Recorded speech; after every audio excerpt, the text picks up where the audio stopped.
আচ্ছা, বলুন তো, যদি ধরুন ছোটবেলায় আত্মজীবনী লেখার মতন কোন একটি গল্পকে আমরা সেই আঙ্গিকে শুনি, যদি আমরা এমন কোনো কিছুর তদন্ত এমন কারোর মুখ থেকে শুনি যেটা আদতে তার জীবনের একটা পর্ব, জীবনের একটা অধ্যায়, কিন্তু সে কোনো রক্ত মাংসের আমার আপনার মতো মানুষ নয়, কিন্তু সে সমস্তটা করেছে অবজার্ভ।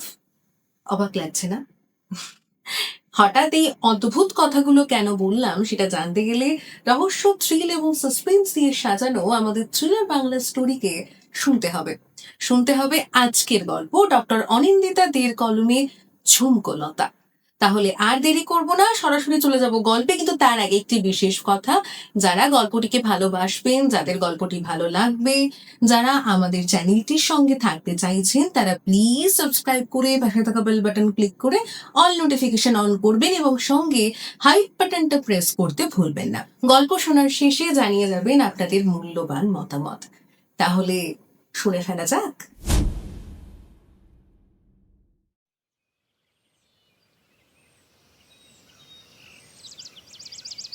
মফস্বলের এক শান্ত শিষ্ট পাড়া, আপন মনে ঝিমোচ্ছে সাদামাটা বাড়িগুলো।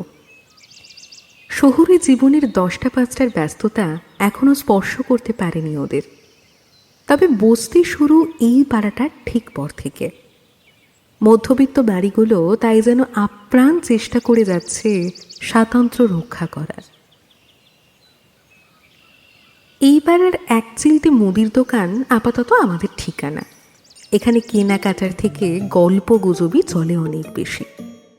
তাতে অখিল কাকা মানে দোকানের মালিকের খুব একটা মাথা ব্যথাও নেই। পাশেই টাইম কলে জল নিতে আসে মেয়েরা। উল্টো দিকে ঋতুদের হলুদ রঙের একতলা বাড়ি। ঋতুর ঘরটা দোকানের একদম মুখোমুখি। সারাদিন দুলতে দুলতে ওর কাণ্ড কারখানা দেখি আর আপন মনে হাসি। সময় কাটাতে হবে তো। ওহো, আমি কি সেটাই তো বলা হয়নি। আমি ঝুমকো, কানের দুল, আর আমার বোন লতা। মাঝে মধ্যে ঝগড়া হলেও আমরা হরিহর আত্মা, একে অপরের ছায়ার সঙ্গে। দেখেছেন, কথায় কথায় বিকেল হতে চলল। শীতের দুপুরের মিঠে রোদ আবছা হয়ে এসছে।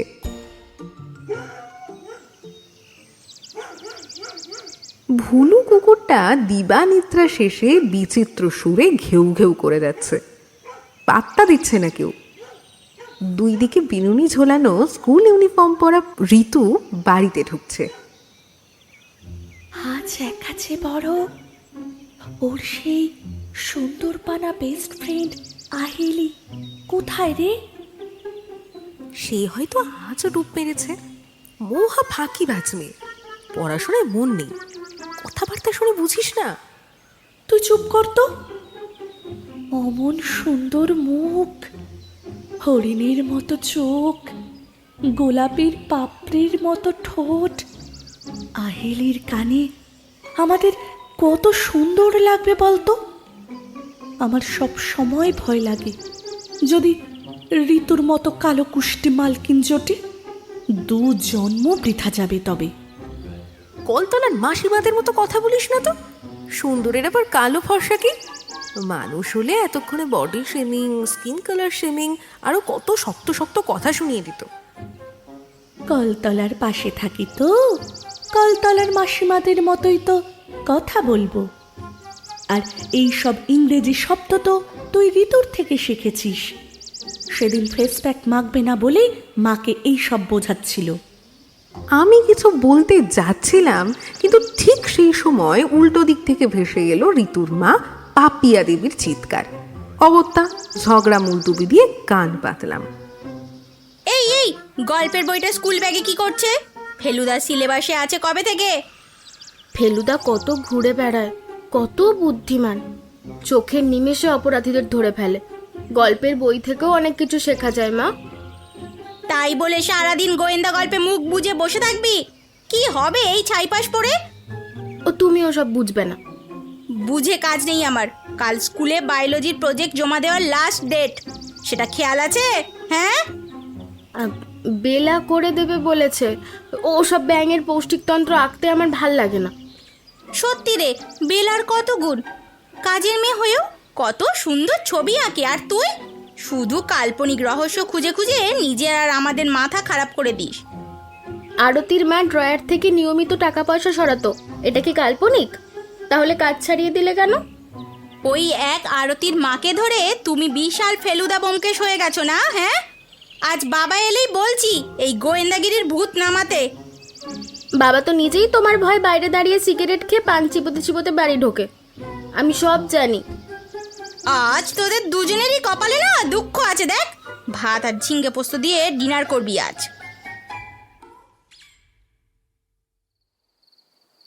রাত 8টা। ঋতু পড়ার নাম করে ঘরের দরজা ভেজিয়ে হইচইতে কাকা বাবু শুরু করেছে দেখা। আর আমরা দোকানের আড়াল থেকে ওকে দরজার ওই প্রান্ত থেকে ভেসে এলো ঋতুর বাবা অসীম বাবুর ভারী গলা। ব্যস্ত আছিস? আসবো? ঋতু তার মায়ের সাথে যতটা খোলামেলা বাবার সাথে অতটাও নয়।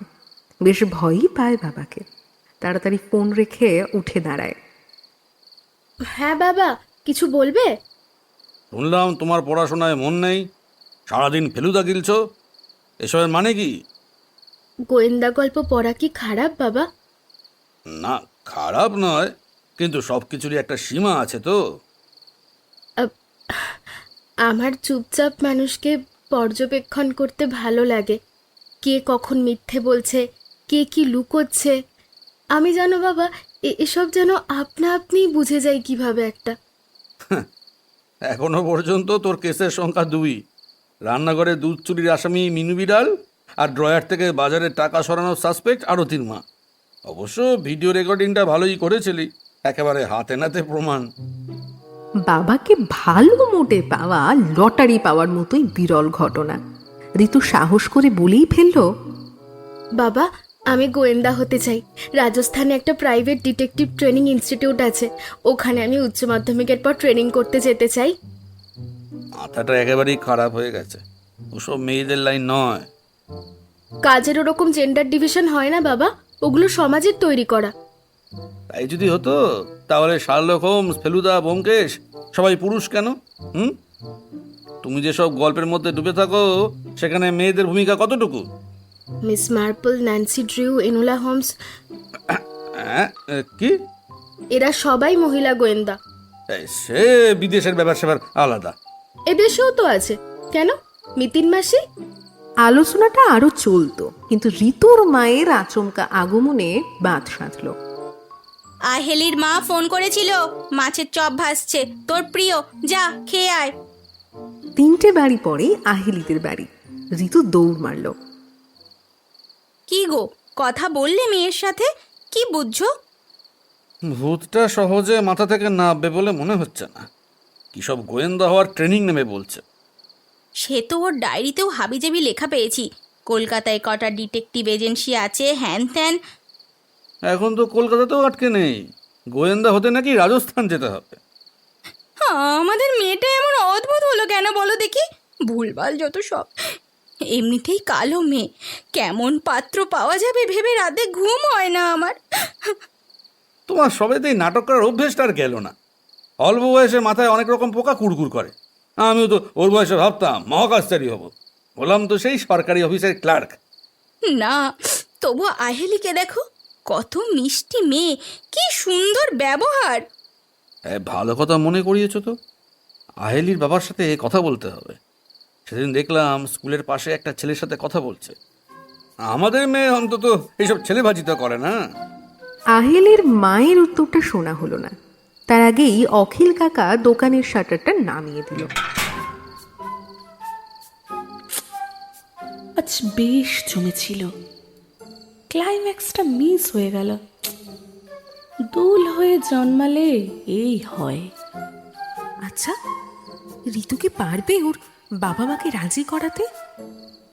ধ্যার, আরে বাংলা সিরিয়ালের প্রোমো, সেটা দেখার সুযোগ তুই আমি পাবো না। তার আগেই কেউ কিনে নেবে আমাদের। যা বলেছিস, সামনেই সরস্বতী পুজো, মামনিদের লাইন লাগলো বলে।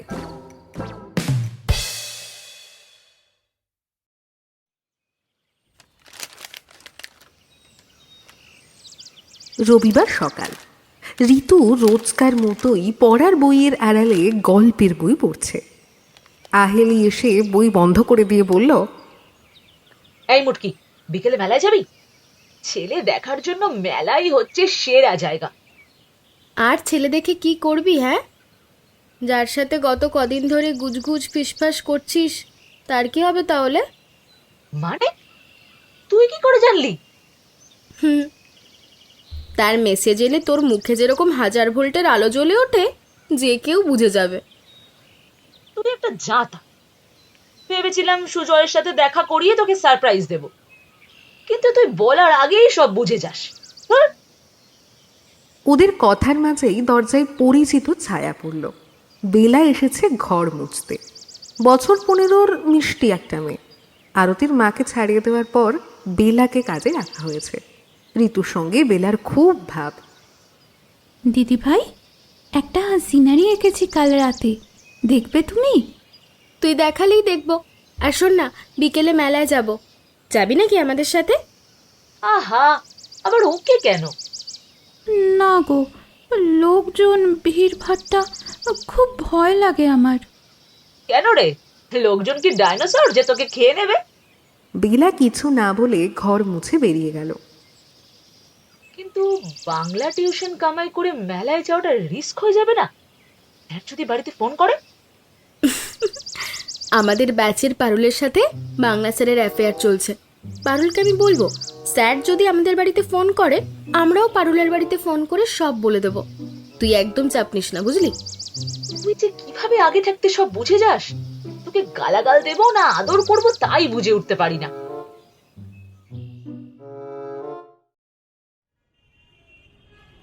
পরের দিন সকাল, স্কুলে যাওয়ার জন্য বেরোলো আহিলি আর ঋতু। শুনতে পেলাম আহিলি উত্তেজিত গলায় বলছে, একটা ক্রিম ব্লাশ কিনলাম, বুঝলি? কি দারুণ রে! তুই আর তোর মেকআপ, ধর, আমার এসবে কোনো আগ্রহ নেই। সেই রে মুটকি, তুই আর কি বুঝবি? কথা বলতে বলতে অখিল কাকার দোকান পেরোচ্ছিল আহিলি। কি কপাল! হঠাৎ মহারানীর চোখ পড়লো আমাদের দিকে। থমকে গেল আহিলি। উফ, তাড়াতাড়ি পা চালা, দেরি হলে আবার ম্যাম ক্লাসের বাইরে দাঁড় করিয়ে রাখবে। আগের সপ্তাহেই ঝাড় খেয়েছিস। সবই মায়া। বেশি পড়াশোনা শিখে হবেটা কি বল? আমি তো বাপু স্কুল পাশ করেই একটা বিয়ে করে দেব।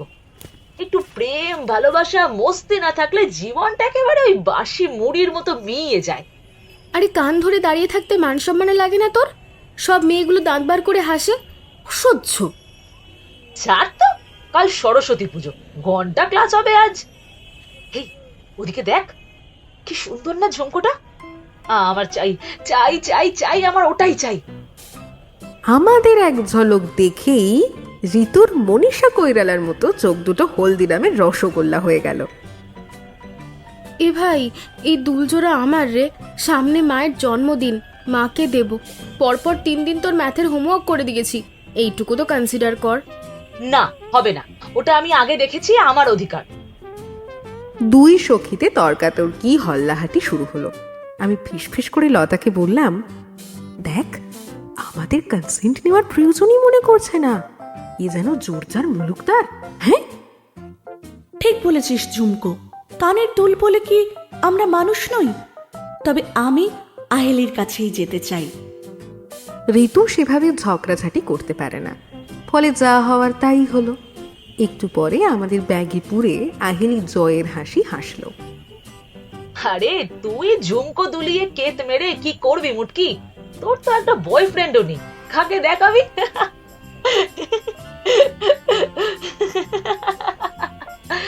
আমি লতাকে বললাম, দেখ, ঋতুর মন খারাপ হয়ে গেছে।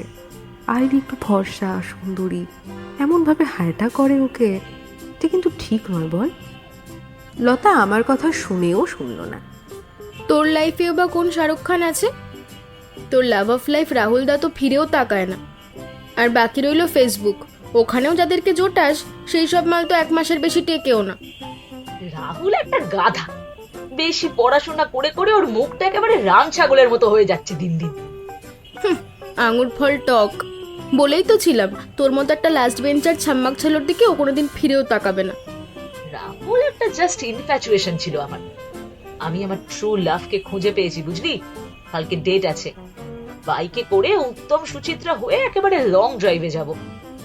কেসটা কতদূর গড়িয়েছে খুলে একটু বল তো দেখি। আহিলি ঘাড় বেঁকিয়ে গরবিনী কাকাতুয়ার মতো মুখ করলো। পরশু গোলাপ নিয়ে এসে আমাকে আই লাভ ইউ বলল, আবার বলে কিনা আমি না বললে হাত কাটবে। পুরো পাগল আমার জন্য। দেখ দেখ ঝুমকো, ঋতুর মেজাজটা উচ্ছে সিদ্ধর থেকেও তিতো হয়ে যাচ্ছে। আহেলির কপালে এত সুখ আর ওর ভাগ্যে লবডঙ্কা। বেশ হয়েছে। তা ছেলেটা সম্পর্কে সব খোঁজ খবর নিয়েছিস তো? পড়াশোনা কতদূর, কি করে?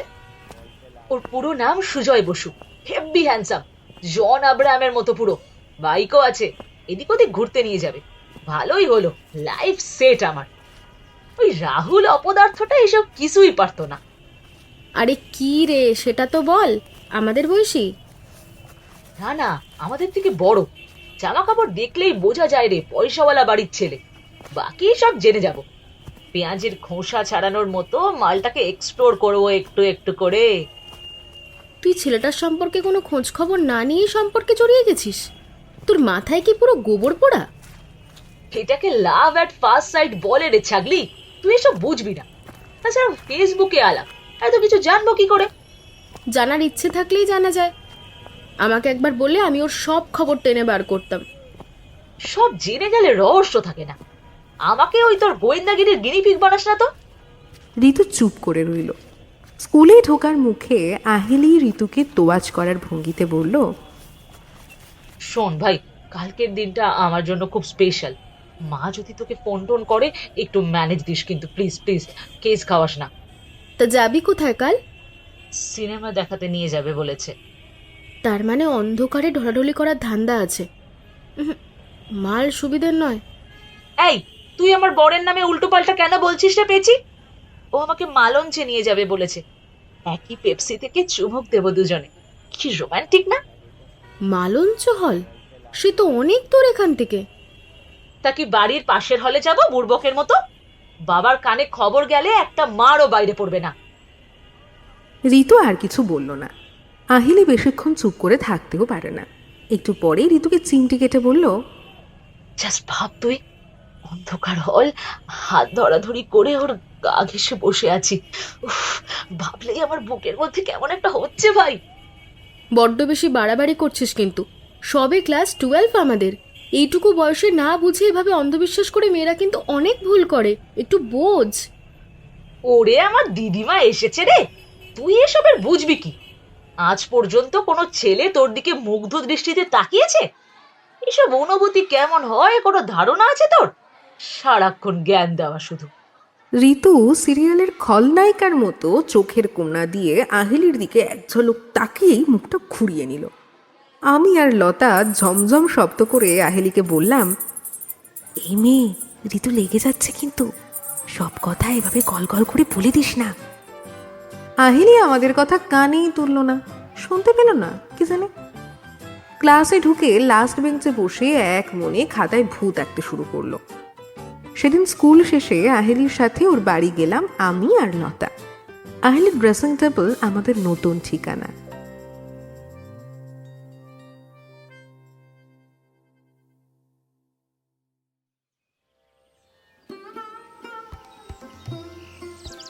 পরের দিন সরস্বতী পুজো।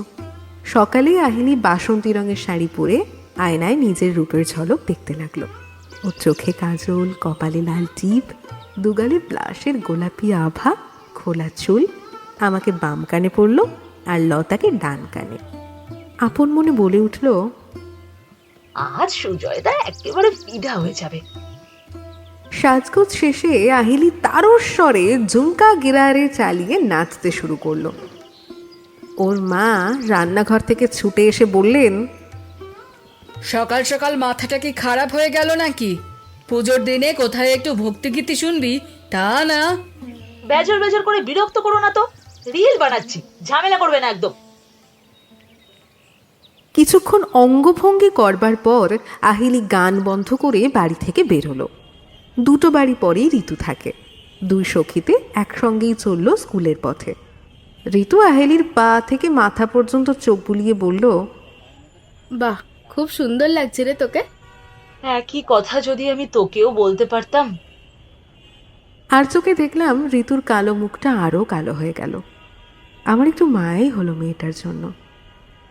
কেলে কুষ্টি মেয়েদের সুন্দরী বান্ধবী থাকলে তাদের রূপহীনতা বোধহয় আরও একটু বেশি চোখে পড়ে। ঋতুর মুখটা আষাঢ়ের আকাশের মতোই গম্ভীর হয়ে গেল। আহির যদিও সেদিকে খেয়াল নেই, তার চোখ কলম্বাস হয়ে কাকে যেন খুঁজে বেড়াচ্ছে। আমাদের মালকিন বড্ড ঠোঁটকাটা, পুজোর দিনে দিল রে তোকে রাগিয়ে। ছাড়, বাদ দে, ও না বুঝে করে ফেলেছে। প্রেমে পড়লে কি আর মাথা ঠিক থাকে? তুই প্রেমের কি বুঝিস না?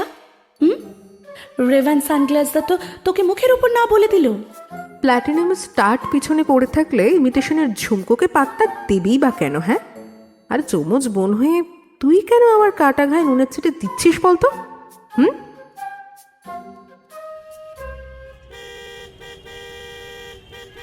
লতা কিছু একটা বলতে যাচ্ছিল, বাইকের একটা উৎকট হর্নে চাপা পড়ে গেল। ঋতু আর আহিলিকে ফলো করতে শুরু করলো বাইকটা। এ তো পুরো ধূমকেস। এই কালো হেলমেট পরা ছেলেটা তো রোমিও। আহিলি উদ্ধত রাজহংসীর মতো গটগট করে হাঁটতে লাগলো। যথাসময়ে স্কুলে পৌঁছালো দুই সখী। মফস্বলের আটপৌরে বাংলা মিডিয়াম বালিকা বিদ্যালয়। একটা আলো আধারী রংচটা ক্লাসরুমে ভাবলেশীন মুখে বসে আছেন মা সরস্বতী। গোটা কয়েক গাঁদা ফুলের মালা ঝুলছে চারদিকে। দুজন ছাত্রী অপটু হাতে আলপনা দিচ্ছে। ঋতু বান্ধবীদের পুজোর কাজে সাহায্য করতে যাচ্ছিল, আহিলি বাধা দেয়। আগে আমার ফটো তুলে দে, তারপর তোর ছুটি। ফোন দে। না, তোর ফোনের ক্যামেরা বেশি ভালো, তোর ফোন থেকে তোল। শুরু হলো ফটো সেশন। বিচিত্র ভঙ্গিমায় পোজ দিতে শুরু করলো আহেলি। মুখ বেঁকিয়ে সেলফিও তুলল কয়েকটা। এমন সময় হই হই রব উঠল। ঠাকুর মশাই এসে গেছেন। শুরু হলো পুজো। ঋতু চোখ বন্ধ করে এক মনে মন্ত্রপাঠ শুনছিল। সব শ্লোকের মানে বুঝতে না পারলেও ঠাকুর মশাইয়ের ভরাট গলায় মন্ত্রপাঠ ভারী ভালো লাগে ওর। পাশ থেকে আহেলি খোঁচা মারল। এই ছাগলি, কার ধ্যান করছিস? জ্বালাস না তো। ছবিগুলো পাঠা না প্লিজ, ডকুমেন্ট করে পাঠাবি। কাল রাত জেগে ব্যোমকেশের রক্তের দাগ দেখছিলাম। নেট প্যাকের ডেলি কোটা শেষ হয়ে গেছে, পরে রিচার্জ করে পাঠিয়ে দেবো। আমি ওয়াইফাই দিচ্ছি, পাঠা এক্ষুনি। সুচিস্মিতা ম্যাম দুজনের দিকে কটমট করে তাকিয়ে আছেন। ঋতু আর কথা বাড়ালো না, চুপচাপ ছবিগুলো পাঠিয়ে দিল। অঞ্জলি পর্ব শেষ হতেই আহেলি গঙ্গা ফড়িংয়ের মতো ছটফট করতে শুরু করলো। স্কুলের পিছন দিকের পাঁচিল টপকাবো, বুঝলি? ওদিকেই দাঁড়াতে বলেছি ওকে। সামনের গেট দিয়ে বের হলে অনেকে দেখতে পাবে। এতই যখন তারা, তখন স্কুলে আসতে গেলি কেন আজ? প্রমাণ রাখলাম, ছবি আপলোড করব ফেসবুকে। মা ভাববে এখানেই আছি তোদের সঙ্গে। যদি বুদ্ধিগুলো একটু পড়াশোনার কাজে লাগাতিস। ছাড় তো, পড়াশোনা করে কে কবেই বা বড় লোক হয়েছে। চল, দেরি হয়ে যাচ্ছে। তোর ডেট তুই যা, আমি যাব কোন দুঃখে? জামাইবাবুর সঙ্গে আলাপ করতে ইচ্ছে করছে না? চল চল চল। ঋতুর আপত্তি ধোপে টিকল না। ওর হাত ধরে টানতে টানতে পাঁচিলের দিকে নিয়ে গেল আহেলি। বুঝলে ঝুমকো, হ্যান্ডসাম বয়ফ্রেন্ড জুটিয়েছে। একটু শো অফ করবে, ঋতু হিংসায় জ্বলবে, তবেই তো মজা। তুই বড্ড কুচুটে হয়েছিস জানিস তো। পাঁচিল টপকালো দুই সখী। লাফ মারতে গিয়ে শাড়ি জড়িয়ে আহেলি বাজেভাবে পড়ল। ইস, কিরে লেগেছে? জল দিবি? আহেলি হাত নেড়ে ওকে আশ্বস্ত করলো। গুচিদার সঙ্গে আমার কানেকশন লুজ হয়ে গেল তো, খুলে পড়ে যাব যে কোনো সময়। ওভার থিঙ্ক করার বদভ্যাসটা ছাড়, একটু আলগা হলে কিচ্ছু হবে না। গজিদার ওপর ভরসা রাখ, বুঝলি? লতার ঘ্যান ঘ্যানানি পাত্তা না দিয়ে আমাদের হিরোর দিকে তাকালাম এক ঝলক। ছেলেটা এতক্ষণ গাছের গুড়িতে হেলান দিয়ে সিগারেট টানছিল। এই যে আপনাদের বলছি, সিগারেট খাওয়া এবং সিগারেট খেতে বলা দুটোই কিন্তু অপরাধ শরীরের জন্য। স্বাস্থ্য ভালো রাখতে সিগারেট আজই বর্জন করুন। ফেরা যাক গল্পে। হেলমেটটা বাইকের ওপর রাখা।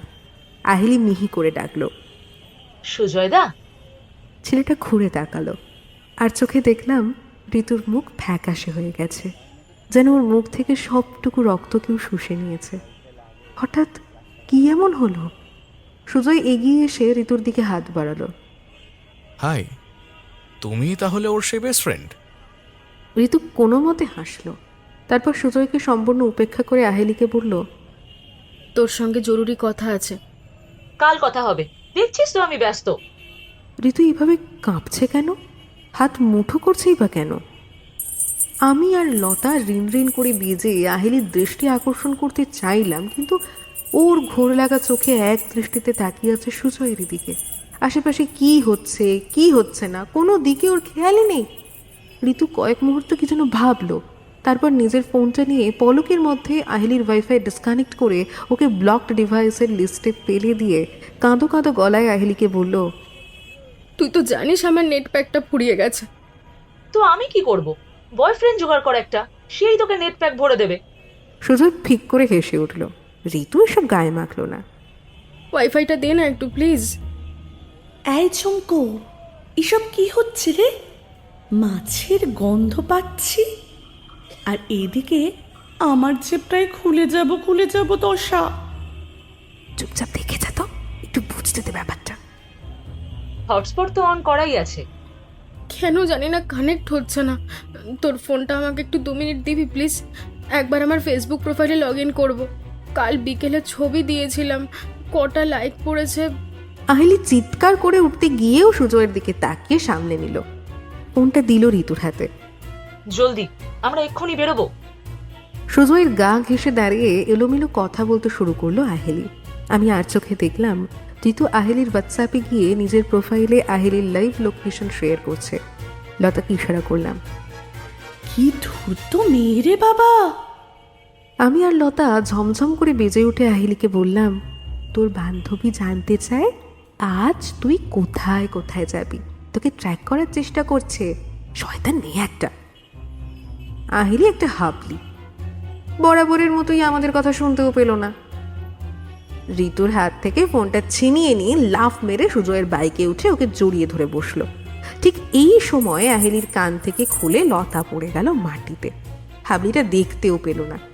কোনো এক মহাপুরুষ বলেছিল না, প্রেম অন্ধ হয়। আহেলিকে দেখে মনে হচ্ছে প্রেম অন্ধ, বোবা, কালা একসঙ্গে সবই হয়। বেসিক সেন্সগুলো লকারে চাবিতালা দিয়ে রেখে এসছে যত সব। ঝড়ের গতিতে উড়ে গেল বাইক, ওই ফুটন্ত বাইকে উড়ন্ত মামনি স্টাইল। পিছনে তাকিয়ে দেখলাম ঋতু লতাকে গুজিদা সমেত কুড়িয়ে নিল মাটি থেকে। তাহলে আর চিন্তা নেই, সন্ধেবেলায় দেখা হবে। একটু স্পেস আমারও দরকার। সারাক্ষণ ওই একই বকবকানি শুনতে ভালো লাগে না। অ্যাডভেঞ্চারের সদ্য পাবো স্পেসের আনন্দে আমি মনের আনন্দে দুলতে লাগলাম। মালঞ্চ হলের সামনে দিয়ে হুশ করে বেরিয়ে গেল বাইক। এই, মুভি দেখবো না আমরা? সারপ্রাইজ, আরো ভালো জায়গায় নিয়ে যাচ্ছি। আহিলে কিছু বলতে গিয়েও কথা গিলে নিল। সবে দ্বিতীয়বার দেখা, হয়তো ভাবলেও এক্ষুনি নিজের আসল মূর্তিটা বার করা ঠিক হবে না। কিন্তু একটু পরেই ও আবার উসফুস করতে শুরু করলো। মিনিট কুড়ি যেতে না যেতেই অসহিষ্ণু গলায় বলল, কোথায় যাচ্ছি গো আমরা? এত দূরে আসার তো কথা ছিল না। বাইক থাকার এটাই তো মজা, তাই না? আশেপাশের দোকানগুলোর সাইনবোর্ডের তালপুকুর দেখাচ্ছে। এটা কুসুমপুরের দিকে স্টপেজ না? কুসুমপুর কত দূর এখান থেকে? সে তো প্রায় 2-3 ঘন্টার রাস্তা। তুই ওদিকে গেছিস কখনো? না, তবে বাবার ভোটের ডিউটি পড়েছিল। বাবার থেকে গল্প শুনেছি, বর্ডার এলাকা, খুব আনসেফ এসব। সুজয় কিচ্ছু না বলে বাইকের স্পিড বাড়িয়ে দিল। একটু পরে আহেলি আবার বলল, এই, কুসুমপুরের দিকে যাবো না কিন্তু। বাবা বলে ওসব এরিয়া একদম ভালো না। আমি আছি তো, কিচ্ছু হবে না। ওর কথার ধরনে আহেলি বাটারস্কচ আইসক্রিমের মতোই গলে গেল। আরও শক্ত করে সুজয়কে জড়িয়ে ধরল। ঘন্টা দেড়েক পরে একটা পার্কের সামনে এসে দাঁড়ায় বাইকটা। রংচটা বোর্ডে লেখা কুঞ্জবন। সামনে একটা লোক প্লাস্টিক ব্যাগ আর ছাতা বিক্রি করছে।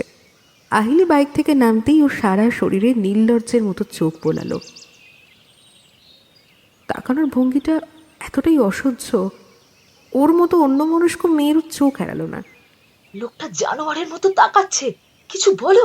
সুজয় একটা 20 টাকার নোট বার করে কাউন্টারে দিয়ে দুটো টিকিট কাটলো, তারপর বলল, ও ছাড় তো, ইগনোর কর। আহিলি আহত চোখে সুজয়ের দিকে তাকালো। ও হয়তো ভেবেছিল সুজয় ঠিক সিনেমার হিরোদের মতো লোকটার উপর ঝাঁপিয়ে পড়বে। থম মেরে দাঁড়িয়ে পড়ল। চুল সরাতে গিয়ে এতক্ষণে ওর খেয়াল হলো লতা ওর কানে নেই। একটু এদিক ওদিক খুঁজেও আমাকেও কান থেকে খুলে স্বচ্ছ পাউচ ব্যাগটায় মোবাইলের সঙ্গে রেখে দিল। ফোনটা হাতে নিয়ে দেখলো 2টা মিসড কল। ঋতু। মালটার কোনো সময় জ্ঞান নেই, জানে আহিলি ডেটে গেছে, তাও অসময়ে কল করে বিরক্ত করছে। আহিলি কল ব্যাক করলো না, ফোনটা সাইলেন্ট করে ব্যাগে রেখে দিল। সুজয় এসে আহিলির হাতে চাপ দেয়, শিউরে উঠল। ওই কিরে, চল ভিতরে যাই। দুজনে হাত ধরাধরি করে পার্কে ঢুকলো। আহিলি সকালের মতো আর কল করছে না, মুখ দেখে বোঝা যাচ্ছে ওর খিদে পেয়েছে। দুদিনের আলাপে সুজয়কে বলতেও পারছে না সেটা। আচ্ছা, আমি তো আহিলিকে কাল থেকে চিনি, আমি যদি ওর মনের কথা বুঝতে পারি, সুজয় কেন পারে না? গেট পেরিয়ে কয়েক পা হাঁটতেই আহিলির চোখ মুখের ভাব পাল্টে গেল। পার্ক একেবারেই সাজানো গোছানো নয়। এখন সারা বছরই বৃষ্টি হয়, শীতকালেরও রেহাই নেই। গত কয়েকদিন ধরে ভীষণ ঝড় বৃষ্টিও হয়েছে, তাই হয়তো এদিক ওদিক উল্টে আছে টপশুদ্ধ ফুল গাছ। বেঞ্চে, গাছের নিচে, ঝোপঝাড়ের আড়ালে ঘনিষ্ঠ হয়ে বসে আছে তরুণ তরুণীরা। তাদের পোশাক অবিন্যস্ত, ছাতা দিয়ে নিজেদের আড়াল করার বৃথা চেষ্টা করছে অনেকে। আহিলিকে ধমক দিলাম, সর্বনাশী মেয়ে, এই ছেলেকে তুই মন দিয়েছিস প্রথম দিনেই পার্কে? আহিলির চারিদিকে চোখ বুলিয়ে কিং কর্তব্য বিমূঢ় হয়ে বসে পড়ল একটা ভাঙা বেঞ্চে। এই জায়গাটা ভালো না, বাড়ি যাব আমি। সুজয় আহিলির পাশে বসে ওকে কাছে টানলো। আহিলির গাল থেকে হাতটা নেমে এলো বুকে। আরে প্রবলেমটা কি জানে মান, আয় একটু আদর করি তোকে। আহিলি নিজেকে ছাড়িয়ে নিয়ে সপাটে সুজয়ের গালে একটা চড় মেরে ঝটকা মারলো, উঠে দাঁড়ালো। তুমি কোন সাহসে আমাকে এমন একটা জঘন্য জায়গায় নিয়ে এসেছো? এত নোংরা রুচি তোমার, ছি! আশেপাশের কাপলরা ওদের দিকে তাকালো। সুজয়ের চোখ দুটো এক মুহূর্তের জন্য জ্বলে উঠেই স্বাভাবিক হয়ে গেল। কিছুক্ষণ মাথা নিচু করে দাঁড়িয়ে রইল। আই এম সরি রে, তোর খারাপ লাগবে আমি বুঝতে পারিনি। আহিলি উল্টো দিকে হাঁটতে শুরু করেছে। এই এই এই এই এই একটা একটা একটা সুযোগ দে প্লিজ, একটা সুযোগ দে সব ঠিক করার। এমন একটা সুন্দর জায়গায় নিয়ে যাব, দেখবি সব ভালো হয়ে যাবে, মন ভালো হয়ে যাবে তোর। প্লিজ প্লিজ না করিস না, প্লিজ মাই লাভ, প্লিজ একটা সুযোগ। আহিলির মাথায় দুম করে আগুন জ্বলে যায়, পলকের মধ্যে তা নিভেও যায়। রাগের প্রথম বেগটা কমে যাওয়ার পর চরটা মারার জন্য মরমে মরে যাচ্ছিল আহিলি। প্রেমিক প্রেমিকার মধ্যে শারীরিক সম্পর্ক তো স্বাভাবিক ব্যাপার। সুজয় কোনো ভূমিকা না করেই এগিয়েছে, তাই হয়তো ওর এত খারাপ লাগছে। কিন্তু তার জন্য এভাবে রিয়েক্ট করা একটু বেশি বাড়াবাড়ি হয়ে গেছে। ছেলেটা এরপর ওকে মানানোর চেষ্টাও করছে। চলো। দুজনে পার্ক থেকে বেরিয়ে বাইকে উঠে বসলো। আহিলির মুখে বিন্দু বিন্দু ঘাম। সুজয়কে আর জড়িয়েও ধরল না, বাইকের পিছনের হ্যান্ডেলটা ধরে বসলো। মেন রোড পেরিয়ে গ্রামের সরু গলিতে ঢুকলো বাইক। একটু পরে জনপদও পেরিয়ে গেল। দুদিকে ধান ক্ষেত, মাঝে রাস্তা, ইতি উতি দু একটা ঝুপড়ি দোকান, আর জনমানুষের কোনো চিহ্ন মাত্র নেই। ধান ক্ষেতও পেরিয়ে গেল। এরপর একদিকে ধুধু মাঠ, অন্য পাশ দিয়ে বয়ে চলেছে নদী, ফুরফুরে হাওয়া বইছে। আহিলি দুহাত প্রসারিত করল। আহা, কি সুন্দর! সুজয় বাইক থামিয়ে আহিলির দিকে তাকালো। তোর তো নির্জনতা ভালো লাগে, তাই ভাবলাম নদীর ধারে বসে গল্প করব দুজনে। সরি, তখন আসলে ইটস ওকে। নদীর সামনে সুন্দর করে পোজ দে তো দেখি, তোর কটা ভালো করে ছবি তুলে দি। নতুন কভার ফটো তোলার উত্তেজনায় আহিলি বাইক থেকে নেমে দৌড় লাগালো। সুজয়ের ঠোঁটের জায়গায় খেলে গেল হাসির রেখা। নদী বয়ে চলেছে নিজের ছন্দে। নদীর পার যেখানে শেষ হয়, সেখান থেকে কাঁচা রাস্তা চলে গিয়ে নিঃশব্দে মিশে গেছে দিগন্ত রেখায়, যেন নদীকে হালকা ছুঁয়ে এসে বেরিয়ে পড়েছে অজানার আহ্বানে।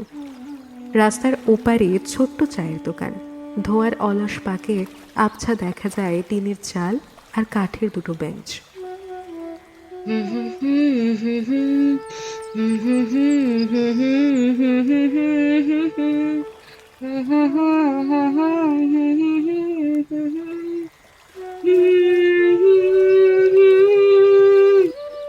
নদীর তীরে পা দোলাতে দোলাতে গুনগুন করে গান গাইছিল আহেলি।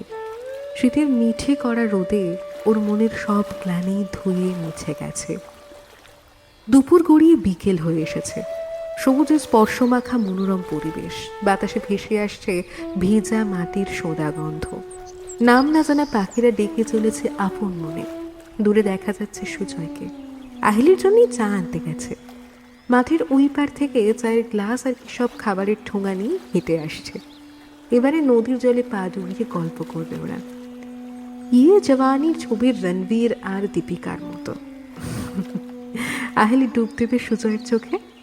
ভেজা মাটিতে আঙুল দিয়ে পান পাতার মধ্যে নিজের আর সুজয়ের নাম লিখতে লিখতে আপন মনে হেসে ফেলে আহিলি। কাল অনেক রাত পর্যন্ত ডায়েরি লিখেছে। বুক দুরু দুরু করছিল, ঘুমও তো আসছিল না। তাহলে স্বপ্ন সত্যি হচ্ছে? কাল লং ড্রাইভে যাব ওর সঙ্গে, সিনেমা দেখব, রেস্টুরেন্টে গিয়ে আমার প্রিয় নুডলস খাবো, ফেরার পথে গোলাপ কিনে ও আমার চুলে গুঁজে দেবে, ওর বুকে মাথা রাখবো আমি। উফ, কত সুখ, কত সুখ, কত সুখ। হাবিজাবি লেখাগুলোর কথা মনে পড়তেই রক্তকণারা জমাট বাঁধল আহিলির দুই গালে। প্রকৃতিকে সাক্ষী রেখে এভাবে নিভৃত যাপন এ তোর স্বপ্নের থেকেও সুন্দর। আহিলির মনের ধ্বনি প্রতিধ্বনিতে স্পষ্ট পড়তে পারছিলাম আমি সবটাই। ফিসফিসিয়ে বললাম, পাকলি মেয়ে, নদীর কলকলানিতে চাপা পড়ে গেল আমার রিন রিনের সুর। সুজয় আহিলির দিকে এক গ্লাস চা আর দুটো চপ বাড়িয়ে দিল। এনে ধর। হাতে মাটি লেগে আছে তো, খাইয়ে দাও তুমি। খুব যত্ন করে আহিলিকে খাইয়ে দেয় সুজয়, যেন ও একটা বাচ্চা মেয়ে। পকেট থেকে রুমাল বার করে ও ঠোঁটের কোণে লেগে থাকা সামান্য খাবারের টুকরোটাও মুছিয়ে দেয়। এটাও খুব যত্ন করে। খুব ভালো তুমি, শুধু একটু কিপটে, কিন্তু ভালো। আমি কিপটে? না তো কি, সিনেমা দেখালে না, রেস্টুরেন্টেও নিয়ে গেলে না। সে তো তুইও জড়াজড়ি করতে দিলি না, কাছে আসতেই যা সতীপনা আরম্ভ করলি। পলকের মধ্যে রূপকথাটা বিষাক্ত হয়ে উঠল। কেটে গেল সুখের ঘড়ির অবিচ্ছেদ্য সেই সুতো। এসব কি বলছো? ভেবেছিলাম তোকে একটু হোটেলে নিয়ে যাব, একটু সেক্স করব। আমাকে খুশি করলে আমিও রুম সার্ভিসে তোর পছন্দের খাবার অর্ডার করে দিতাম। আর বলো না প্লিজ, শুনতে ঘেন্না করছে এভাবে কাস্টমাররা কথা বলে ভাড়া করা মেয়ে মানুষের সঙ্গে। বাহ, তোর তো অলরেডি এক্সপেরিয়েন্স আছে দেখছি। প্রেমিকের মুখে এমন কথা শুনে আহিলির সর্বাঙ্গ গুলিয়ে উঠল। আমি ফিসফিস করে বললাম, ছেলেটা সুবিধের নয়, আজ বাড়ি ফিরেই সুজয়কে ব্লক করতে হবে, বুঝলি? ঋতু ঠিক বলেছিল, ব্যাকগ্রাউন্ড চেক না করে কাউকে বিশ্বাস করা উচিত না। তুই আর সেসব কথা কানে তুলবি কেন? তুই তো নিজেকে সিনেমার হিরোইন মনে করিস। পক্ষীরাজ ঘোড়ায় রাজকুমার হাজির, তুই গিয়ে পাশে বসলেই স্বপ্নপুরীতে পাড়ি দিবি দুজন। যত সব। অবশ্য তুইও বা কি করে জানবি মালঞ্চে না গিয়ে তোকে এই অজানা অচেনা জায়গায় নিয়ে আসবে? ঋতুর অনুপস্থিতিতে আপাতত আমি আহেলির গার্ডিয়ান, তাই সন্তর্পণে চারিদিকে চোখ বুলালাম। কেউ কোথাও নেই। ধীরে ধীরে ম্লান হয়ে আসছে বিকেলের নরম আলো। নদীর বুকে সূর্য মুখ লুকাচ্ছে। শীতকাল বলেই হয়তো ঝুপ করে সন্ধ্যা নেমে গেল। জায়গাটাকে আর মায়াবী মনে হচ্ছে না আগের মতো। ভয় করছে। শীত করছে, খুব শীত করছে, চোখের সামনে ঝাপসা হয়ে আসছে সবকিছু। আমি আমি বাড়ি যাব, মায়ের কাছে যাব, মায়ের কাছে যাব আমি। সুজয় কাছে এসে হাত দিয়ে আহিলির শরীরটাকে মাপতে শুরু করলো। আহিলি সরে আসতে চাইল। সুজয়ের জোরের কাছে পারলও না। এত তাড়াতাড়ি তো যেতে দেব না সুইট হার্ট। আহিলির ভীষণ অস্বস্তি হচ্ছিল। গলার কাছটায় দলা পাকাচ্ছিল বমি। কোনো রকমে নিজেকে ছাড়িয়ে নিল। এখানে কাছে পিঠে কোনো রেল স্টেশন আছে? অজয়গঞ্জ। কেন, আমার সঙ্গে থাকতে ভালো লাগছে না? অজয়গঞ্জ যাবি? ভয়ে স্রোত খেলে গেল আহেলির সারা শরীর বেয়ে। অজয়গঞ্জ? সে তো বাংলাদেশ। আরে আমরা তো বর্ডারের খুব কাছেই আছি রে। নদীর ওপারে যে গাছগাছালি দেখছিস, ওগুলো তো বাংলাদেশে। আমার শরীর ভালো লাগছে না, আমি বাড়ি যাব, এখনই বাড়ি যাব। এবার আর সুজয় আপত্তি করলো না, মাথা নাড়ল। আচ্ছা ঠিক আছে, চল। বাইকটা চায়ের দোকানের পাশে রাখা। ওইদিকে দৌড়ে যেতে লাগলো আহেলি, পারল না। মাটিতে লুটিয়ে পড়ল জ্ঞান হারিয়ে। সুজয় হাতছানি দিয়ে চায়ের দোকানদারকে ডাকলো। কাপড়ে হাত মুছতে মুছতে ছুটে এলো লোকটা। আহেলিকে দেখলো যেভাবে কসাই মুরগিকে দেখে। পান খাওয়া দাঁত বের করে খ্যাক খ্যাক করে হাসলো। এই তো পুরো আইটেম। কত পাওয়া যাবে? লাখখানেক? বউনি করিনি, তবে মামুন বলেছে ফ্রেশ ভার্জিন মাল হলে টাকা বেশি দেবে। কেন বে? হ্যাঁ, পুজোর দিন বলে ননভেজ খাসনি আর? মালের প্রচুর নকরা, গায়ে হাত দিলে ফোঁস করে ওঠে সালা। তাতে কি, জোর করে ভোগ করার মজাই আলাদা। এই না থাকবে, গায়ে হাত দিলে দাম কমে যাবে। শাঁসালো মাল আছে রে, 2 লাখের 1 পয়সা কমে দেবে না। মামুনের হাতে পড়ুক না, সব হাওয়া বেরিয়ে যাবে সালির। মামুন মানে বাংলাদেশি মামুন, কিন্তু ওভারে ডেলিভারি না করে একে তো কলকাতার কোনো বেশ্যাপাড়ায় পাচার করে দিলেও হয়। এক পিস মালের জন্য কুচ্ছের লোককে ঘুষ দিয়ে বর্ডার পার করানো অনেক হ্যাপা। আরে মাস 3 আগে ওদিক থেকে একজন পালিয়েছে বুঝলে, তাই কলকাতার ছায়া মারাবো না কটা দিন।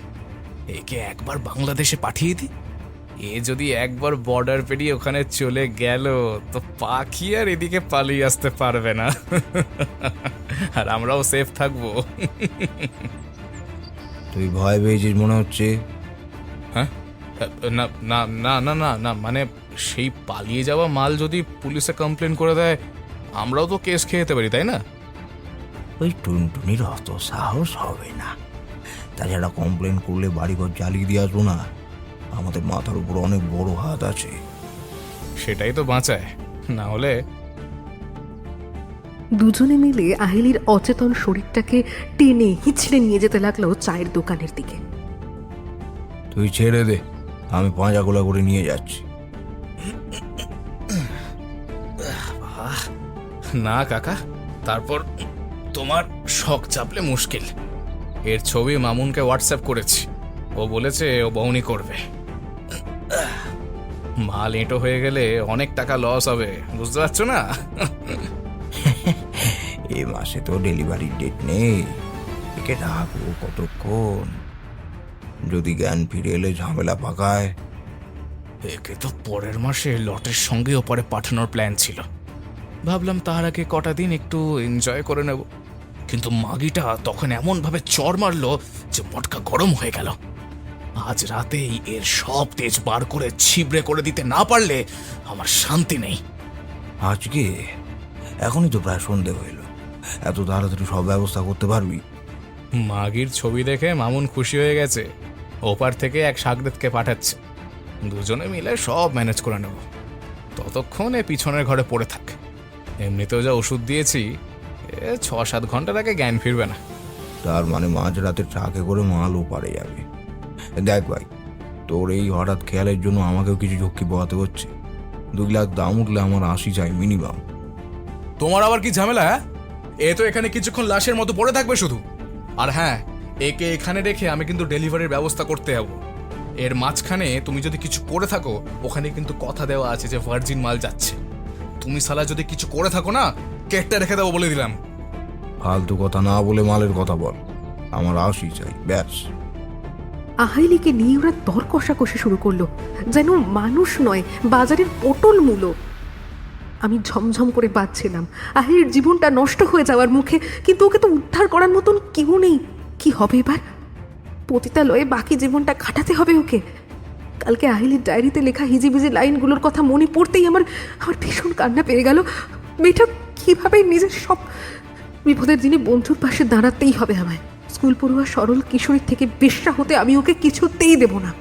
সুজয় আহিলির পাউচ ব্যাগটা খুলে ওর মোবাইল বার করে সুইচ অফ করলো। এই সুযোগে আমি সুজয়ের নজর এড়িয়ে স্লিপ করে পড়ে গেলাম মাটিতে। ঘাপটি মেরে পড়ে রইলাম আমি। মন বলছে কেউ না কেউ আহিলির খোঁজে ঠিকই আসবে, ততক্ষণ এখানেই পড়ে থাকি। চিহ্ন হয়ে লতার কথা মনে পড়লো হঠাৎ।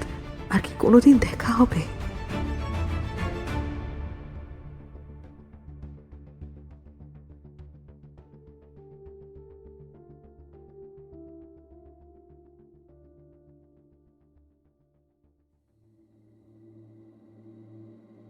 মেলা থেকে একই রকম দুটো স্বচ্ছ পাউচ ব্যাগ কিনেছিল ঋতু।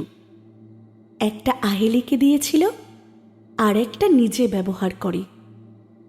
ঘরে এসে সেই ব্যাগ খুলে আমাকে হাতে নিয়ে কি যেন দেখল ও, তারপর আমাকে ছুঁড়ে ফেলে দিল খাটে। বেশ জোরেই লাগলো আমার, দু একটা পুঁতিও ছিটকে গেল এদিক ওদিক। গুজিদাকে ধমক দিয়ে বললাম, তুমি যত নষ্টের গোড়া। ঝুমকো ঘুরে বেড়াচ্ছে আর আমি এই হিংসুটে মেয়েটার খাটে বসে আছি। সন্ধেবেলা ফিরে যখন ঝুমকো শো অফ করবে, আমাকে চুপচাপ শুনতে হবে ওর হ্যাপেনিং দিনের গল্প।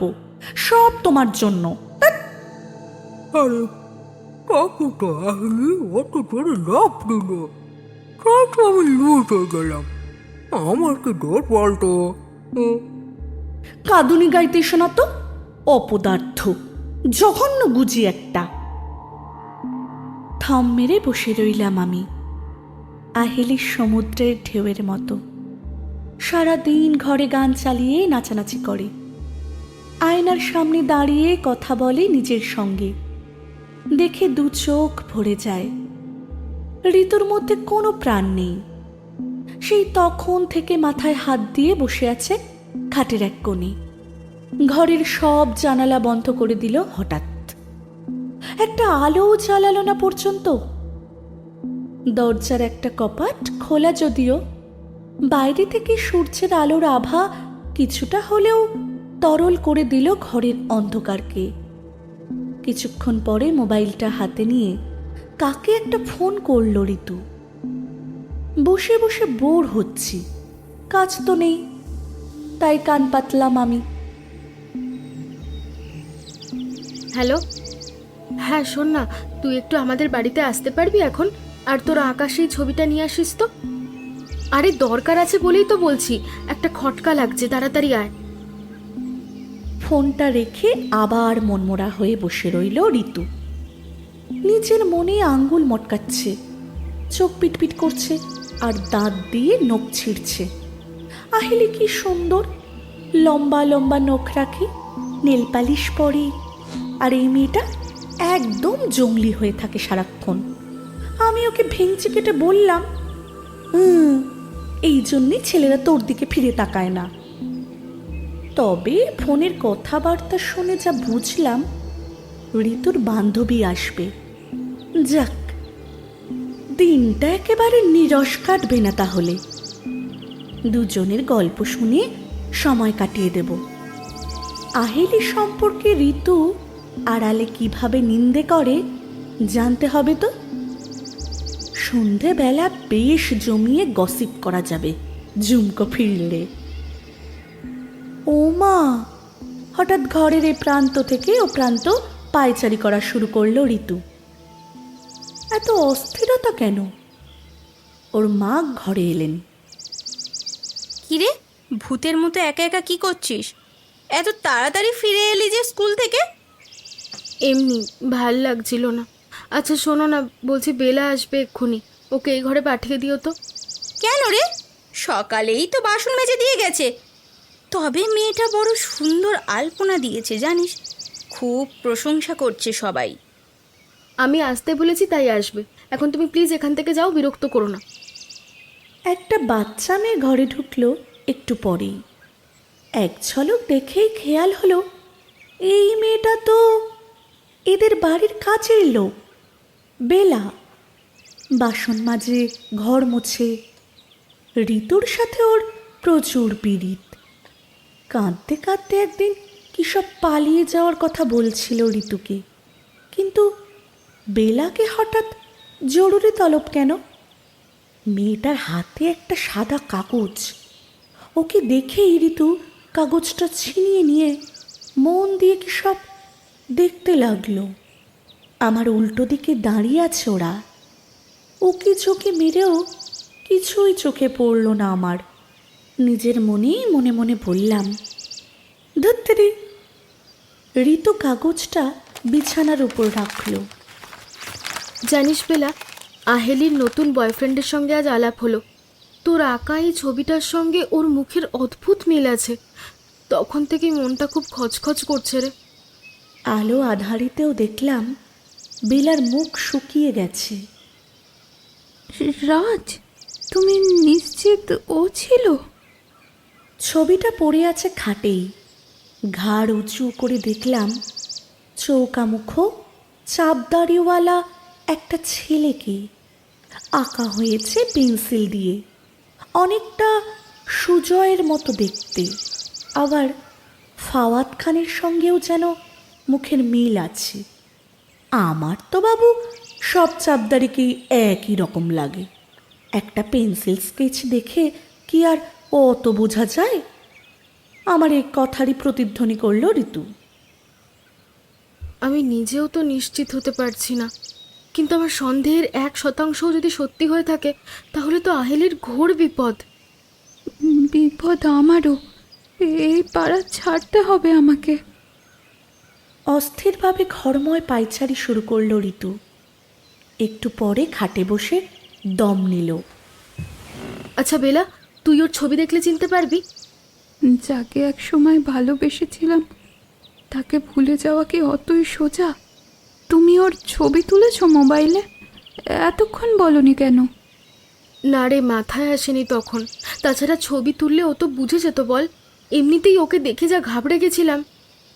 আচ্ছা, আহেলিকে বলেছ তোমার সন্দেহের কথা? সেই সুযোগ পেলাম কই? তার আগেই তো সে বাইকে করে হুশ করে চলে গেল। আর আমিও তো শিওর ছিলাম না। নিশ্চিত না হয়ে কারোর সম্পর্কে এত বড় অভিযোগ করা যায় বল? কিন্তু তুমি শিওর হবে কি করে? ছবি পাবে কোত্থেকে? আহেলি বলছিল ফেসবুক থেকে সুজয়দার সঙ্গে আলাপ। তোর সঙ্গেও তো ফেসবুক মারফতই যোগাযোগ করেছিল। তার মানে এটাই ওর প্যাটার্ন, সোশ্যাল মিডিয়াতে অল্প বয়সী মেয়েদের ট্র্যাক করে ফাঁদে ফেলা। তো ওর ফেসবুক প্রোফাইলে গেলেই তো ছবি পাওয়া যাবে। কত সরল তুমি! তোমার কি মনে হয় ও একটা প্রোফাইল থেকে অপারেট করে? এখানে এসে নতুন ফোন কেনার পর আমি ফেসবুক লগ ইন করেছিলাম একবার। ওর প্রোফাইল চেক করতে গিয়ে দেখলাম ডিলিট করে দিয়েছে। আমার আগের ফোনে দুজনের একসঙ্গে অনেক ছবি ছিল, কিন্তু সে ফোন তো কেড়ে নিয়েছিল। কয়েক মুহূর্ত ঘরে পিন ড্রপ সাইলেন্স। নীরবতা ভাঙল ঋতুই। তবু তোর ফোনটা দে তো দেখি। সেদিনের পর থেকে আমি আর ফেসবুক খুলিনি গো। ভয় করে যদি ওরা আমার লোকেশন ট্র্যাক করে নেয়। বুঝতে পারছি, পুরনো ট্রমা তোকে তাড়িয়ে বেড়ায়। আমি জাস্ট একবার মেসেঞ্জারটা দেখব, 2 মিনিট প্লিজ। অনিচ্ছা সত্ত্বেও ফেসবুক লগ ইন করে ঋতুর হাতে ফোনটা দিল বেলা। যে প্রোফাইল থেকে ছেলেটা বেলার সঙ্গে চ্যাট করত তার নাম রকবাজ রাজ। সত্যিই তো প্রোফাইল ডিঅ্যাক্টিভেটেড দেখাচ্ছে। চোখ বন্ধ করে কি সব ভাবতে থাকলো ঋতু। হতে পারে আমার ধারণা ভুল, দুটো ছেলে আলাদা। কিন্তু একবার আহেলির প্রোফাইলে গিয়ে দেখি সুজয়ের কোনো হদিশ পাওয়া যায় কিনা। নিজের ফোন থেকে আহেলির ফেসবুক প্রোফাইলে গেল ঋতু। ওর ফ্রেন্ড লিস্ট হাইড করা। কি করবে এবার? আরে মেয়েটা রোজ গাদাগুচ্ছের ছবি আর রিল আপলোড করে। যারা যারা লাইক আর কমেন্ট করেছে তাদের সবার প্রোফাইল চেক করব। যদি এইভাবে ছেলেটার একটা ছবি জোগাড় করা যায়। আরে বাবা, প্রোফাইলে নিজের ছবি দেবেই তার গ্যারেন্টি কি আছে? রকবাজ রাজে তো শুধু একটা বাইকের ছবি ছিল। নিজের সুন্দর চেহারাটা ব্যবহার করে মেয়ে তুলবে, আর বাইকের ছবি দেখে তোর মতো 2-1টা বোকা মেয়ে গলতেও পারে। কিন্তু অধিকাংশ মেয়েই ফেক প্রোফাইল ভেবে মেসেজের রিপ্লাই দেবে না। অন্য কারোর ছবিও তো দিতে পারে। না না, কি গাধা আমি! তাহলে তো মেয়েটা দেখা হলেই বুঝে যাবে। কথা বলতে বলতেই দুজনে শুরু করলো চিরুনি তল্লাশি। সুন্দরী হওয়াতে আহেলের ফ্যান ফলোয়িং ভালোই। প্রচুর লোকে ওর পোস্টে লাইক কমেন্ট করে। প্রত্যেকের প্রোফাইলে হানা দিতে শুরু করলো ওরা। কেটে গেল আধ ঘন্টা, কিছুই পাওয়া গেল না। বেলা উসখুস করতে শুরু করলো। ছেড়ে দাও ছেড়ে দাও, এভাবে কি খড়ের গাদায় সূচ খুঁজে পাওয়া যায়? বরং তোমার বন্ধু ফিরলে তোমার সন্দেহের কথা বলো। নিশ্চিত না হয়ে কি এসব কথা বলা যায়? আর যদিও না ফেরে তখন? এই ধরনের ক্রিমিনালরা একেবারে প্রথম ডেটে সাধারণত মেয়ে পাচার করে দেয় না। আমার সাথে 2-3 মাস ঘুরেছিল, হোটেলবাজি করেছিল, তারপর নিজের শখ মেটানোর পর। তুই তো ক্লাস 9-এ পড়তিস, তাই না? এইটুকু একটা মেয়েকে কোন হোটেলে ঢুকতে দেয় রে? আই কার্ড দেখলেই তো বুঝে যাবে। ওর চেনা হোটেল ছিল তো, আই কার্ড লাগতো না। তবু 15 বছর বয়সে একটা ছেলে তোকে ফিজিক্যাল রিলেশনের জন্য উস্কাচ্ছে, আর তুই হ্যাঁ বলছিস? ভগবান তো বোধবুদ্ধিগুলো ব্যাংকের লকারে তুলে রাখার জন্য দেয়নি। সেই ভুলের মাসুলই তো দিচ্ছি। তা তুই কবে বুঝলি যে তোর চরম সর্বনাশ হয়ে গেছে? বাধা দিসনি কেন? বেলার চোখের কোণাটা চিকচিক করছিল, চোখের জল মুছে নাক টানলো। ও বলেছিল স্কুলের মেয়েদের জন্য আর্ট কলেজে কি সব আঁকার কোর্স আছে, আমাকে ভর্তি করার নাম করে কলকাতায় নিয়ে গেল। শিয়ালদা স্টেশনে নেমে একটা দোকানে গিয়ে পরোটা তরকারি খেলাম, তারপর শরীর টলতে শুরু করলো, সব অন্ধকার হয়ে গেল। আর যখন জ্ঞান ফিরল তখন আমি। তোকে এসব কথাগুলো আমার বারবার জিজ্ঞাসা করা উচিত হয়নি। পুরনো আঘাতে এত খোঁচা দেওয়া ঠিক না, সরি রে। দোষ তো আমারই। ছেঁড়া কাঁথায় শুয়ে লাখ টাকার স্বপ্ন দেখতাম, ভাবতাম আর্টিস্ট হব। মা বলেছিল ছবি আঁকার ভূত মাথা থেকে নামিয়ে ফেল, কোনো মতে স্কুল পাশ করলেই বিয়ে দিয়ে দেবে বলেছিল। আমিও ভাগ্যকে মেনে নিয়েছিলাম। তারপর রাজের সাথে আলাপ হলো, ও স্বপ্ন দেখালো, আর আমিও আনন্দে আত্মহারা হয়ে ওর হাত ধরলাম। অন্ধের মতো বিশ্বাস করতাম ওকে। কি বোকা আমি বলো। বেলার জন্য কষ্ট হচ্ছিল আমার। সব মেয়েরই বুকের মধ্যে প্রেমের জন্য একটা তীব্র আকুতি থাকে। সেই তৃষ্ণা মেটাতে গিয়ে ওর জীবনটা যে মরুভূমি হয়ে গেল। ঋতু সান্ত্বনা দেওয়ার চেষ্টা করলো বেলাকে। তাও তো তুই পালিয়ে এসে নতুন করে শুরু করতে পেরেছিস, আবার একটা সেকেন্ড চান্স তো পেয়েছিস। এটাও তো পায় না অনেকে, বল। এটা কি জীবন? মার ফেরত নিল না, এভাবে পালিয়ে বাঁচা, সারাক্ষণ ভয়ে ভয়ে থাকা। তোর উপর রেগে আছে হয়তো। তুই যদি আর একবার তোর মায়ের সামনে গিয়ে দাঁড়াস। জীবনটা খুব কঠিন গো।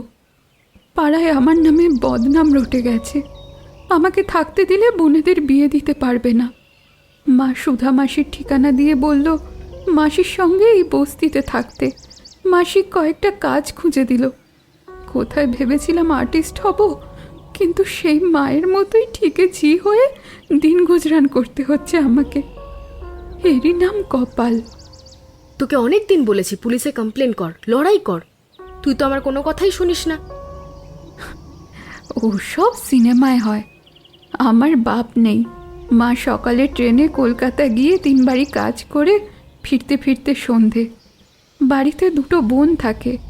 টাকা নেই, লোকবল নেই, পলিটিক্যাল কানেকশন নেই। এদের সাথে লড়াইয়ে নামবো আমি? মাঝখান থেকে যদি বোন দুটোর চরম ক্ষতি করে দেয়।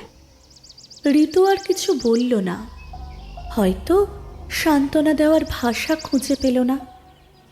ফোনটার উপর ঝুঁকে পড়ে অচেনা মানুষদের প্রোফাইল ঘাঁটতে লাগলো। দিন 5 আগে আহেলির একটা ছবিতে কমেন্ট করেছে প্রিয়তমে সুনামের এক ব্যক্তি। প্রোফাইলে ক্লিক করলো ঋতু। হতাশ হলো। প্রোফাইল লক করা। প্রোফাইল পিকচারে একটা আলো আধারি ছবি, ভালো করে বোঝা যাচ্ছে না মুখ। কি করি বলতো? আমাকে দাও দেখি ফোনটা।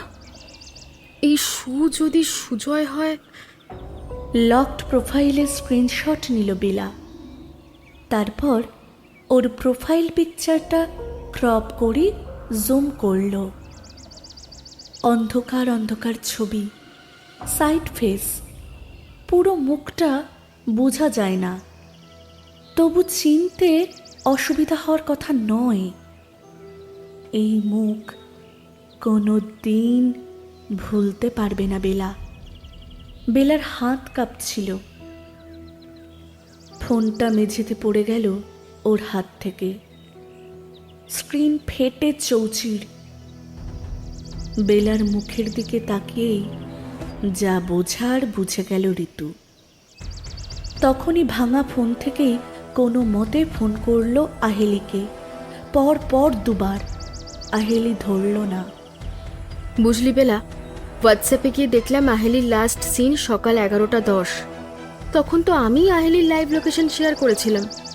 একদিক থেকে ভালো, আহেলির এখনো চোখে পড়েনি এটা। দেখে সুজয়কে বলে দিলেই ওর সন্দেহ হয়ে যেত। ঠিকই। কিন্তু আহেলিকে ফোনে পাওয়া যাচ্ছে না। চল তোর বাড়ি যাই, ওর মা বাবাকে জানাতে হবে সবটা। না, না মানে তুই জানিস না আহেলির চরম বিপদ? এই তল্লাটে সুধা মাসি আর তুমি ছাড়া কেউ আমার অতীতের কথা জানে না। তোমাকে বন্ধু ভেবে সবটা বলেছিলাম। এভাবে আমার সর্বনাশ করো না তুমি। মানে কি বলতে চাইছিস কি তুই? রাজ একজন ক্রিমিনাল তুমি জানলে কি করে? এটা বলতে গেলেই তো আমার অতীত সবার সামনে এসেই যাবে। আহেলির বাবা মা আছে, ব্যাকআপ আছে, আমার কেউ নেই। কোথায় যাব আমি তারপর? আহেলির বিপদ জেনেও আমি চুপ করে থাকবো? ক্ষমা করতে পারবো নিজেকে? কথাটা বলে ঋতু আরও একবার ফোন করলো আহেলিকে। ফোন বেজে গেল। কি মনে হলো আহেলির লোকেশন চেক করলো। কি সব কুঞ্জবন পার্ক লোকেশন দেখাচ্ছে। শয়তানটা আহেলিকে নিয়ে কোথায় গেছে কে জানে। ওহ, কুঞ্জবন। ওখানে তো আমাকেও নিয়ে গিয়েছিল দু একবার। তোমাকে তো বলেইছিলাম প্রথম ডেটেই পাচার করবে না, নিজে ফুর্তি করবে আগে। আমি বলি কি, আহলি দি আজ ফিরলে ওকে সবটা খুলে বলো। এখনই বাবা মা থানা পুলিশ করে জল খোলা না করাই ভালো। আমার মাথা একদম কাজ করছে না রে, উচিত অনুচিত সব গুলিয়ে যাচ্ছে। আমার কথা মন দিয়ে শোনো। আহলিদি ফিরলে তুমি আর আমি ওকে সবটা বুঝিয়ে বলবো। এও বলবো ব্যাপারটা 5 কান হলে আমাদেরই বিপদ। আহলিদি কিছু একটা বলে ওর সাথে ব্রেকআপ করে দেবে, এমন তো কতই হয়। বলছিস? এটা করলেই আমরা সেফ থাকবো। একবার আমার হদিশ পেলে রাজ আমার জীবনটা শেষ করে দেবে। আর আহলিদি ওর আসল পরিচয় জেনে গেছে জানলে ওকেও ছেড়ে দেবে না গো। তাহলে আহেলির ফেরা পর্যন্ত ওয়েট করাই ঠিক হবে বলছিস? বেলা কিছু একটা বলতে যাচ্ছিল, ঋতুর মাকে ঘরে ঢুকতে দেখে কথা ঘুরিয়ে দিল। কাকিমা, দুপুরের খাওয়া দাওয়া হয়ে গেছে? বাসনগুলো মেজে দিয়ে যাব? দে, আজ কয়েকটা কাঁচের বাসন আছে, সাবধানে মাজবি ওইগুলো। বেলা চলে গেল। সারাদিন ঘর বন্ধ করে বেলার সঙ্গে গুজুর গুজুর করছিস কেন রে? কাজের মেয়ের সঙ্গে এত মেলামেশা আমার একদম পছন্দ নয়। বলতে বলতেই পাপিয়া দেবীর চোখ গেল ঋতুর ফোনের ভাঙাচোরা স্ক্রিনের দিকে। চিৎকার করে উঠলেন উনি। এত দামি ফোনটা সর্বনাশ করে ছাড়লি? হ্যাঁ, এই শুনছো? দেখো তোমার মেয়ের কীর্তি দেখো। বাবাকে প্লিজ বলো না মা, প্লিজ। আমি সারিয়ে নেব মা। ঋতুর কথা শেষ হতে না হতেই পর্দা সরিয়ে অসীমবাবু ঘরে ঢুকলেন। ফোনটা হাতে নিয়ে গম্ভীর গলায় বললেন, নতুন ফোন পাবে না, এটাই সারিয়ে এনে দেবো। তোমাকে কষ্ট করতে হবে না, আমি পরে সারিয়ে নেব ক্ষণ। এখনই সারাতে হবে, কাছে হাত কেটে রক্তারক্তি কাণ্ড হবে নইলে। ফোনটা নিয়ে বেরিয়ে গেলেন অসীমবাবু। বড় মাসিরা এসেছে, পিগলু দাদুর খোঁজ করছে। এখানে গুহা মানবীর মতো বসে না থেকে না, বাইরের ঘরে এসে একটু কথাবার্তা বল সবার সঙ্গে। নিঃশব্দে মাকে অনুসরণ করল ঋতু।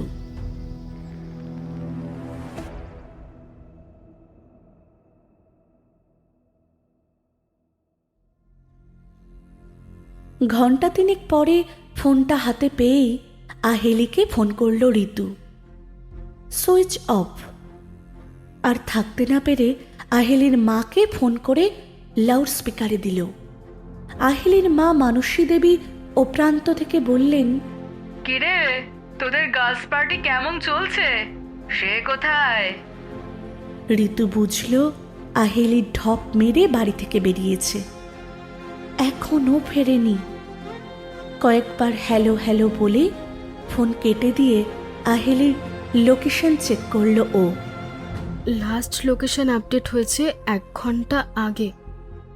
একবার জুম করে দেখি তো জায়গাটা। Kusumpur border area. কাপা কাপা হাতে আবার আহেলির মাকে ফোন করলো ঋতু। কাকিমা, কাকিমা সর্বনাশ হয়ে গেছে, রেডি হয়ে নাও। কাকুকে বলো আমাদের এক্ষুনি বেরোতে হবে। আয়নার সামনে দাঁড়িয়ে ওড়নাটা ঠিক করলো ঋতু, চুলটা টাইট করে বাঁধলো, ব্যাগের মধ্যে মোবাইলটা ঢোকালো। কি মনে করে আমাকেও নিয়ে নিল সঙ্গে। মা, আহেলির বাড়ি যাচ্ছি, একটু দেরি হবে ফিরতে। একটা পুরনো দোতলা বাড়ির একতলায় কুসুমপুর থানা। রংচটা বোর্ডে কোনো রকমে পড়া যাচ্ছে নামটা। ঋতু আহেলির বাবা মাকে নিয়ে শটান থানায় ঢুকে গেল। ওর বয়সে একটা মেয়েকে থানায় আসতে দেখে সবাই জিজ্ঞাসু চোখে তাকালো। বড়বাবু চেয়ারে বসে ঝিমোচ্ছিলেন। টেবিলে চপ আর চা রাখা, মাথার উপর ক্যাঁচ ক্যাঁচ আওয়াজে ফ্যান ঘুরে চলেছে। ঋতু ফোপাতে ফোপাতে মেল ট্রেনের মতো বলে গেল আহেলির কথা। বড়বাবু আড়মোড়া ভেঙে এক চুমুকে চা শেষ করে ঋতুকে জিজ্ঞেস করলেন,